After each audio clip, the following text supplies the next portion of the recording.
የአማራ ፋኖ ብሔራዊ ኃይል ከፍተኛ አመራር የሆኑት አስረስ ማረ ዳምጤ 3 ሴቶች ለጠላት ሲሰልሉ በመገኘታቸው እርምጃ ወስደናል ሲሉ ለቢቢሲ ተናገሩ። ፋኖ ኃይሎች እርምጃውን የወሰዱት በአማራ ክልል ምስራቅ ጎጃም ዞን ውስጥ በሚገኘው ደብረ ኤልያስ ወረዳ ነው።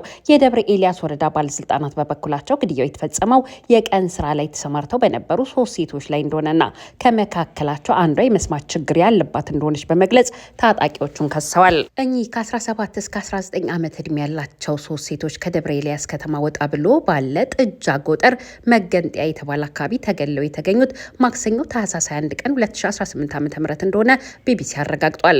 የወረዳው የጸጥታ ኃይሎች 3ቱን የሴቶች አስክሬን ያገኙ ከነዋሪዎቹ በደረሳቸው ጥቆማ እንደሆነ የወረዳው የመንግስት ኮሚኒኬሽን ኃላፊ ሙላት ሙናዬ ገልጸዋል ሲል ነው ቢቢሲ የዘገበው። ሙላት እንደሚናገሩት አስክሬኖቹ የተገኙበት ቦታ በታጣቂዎች ቁጥጥር ስር ያለ እንደሆነም ተናግረዋል።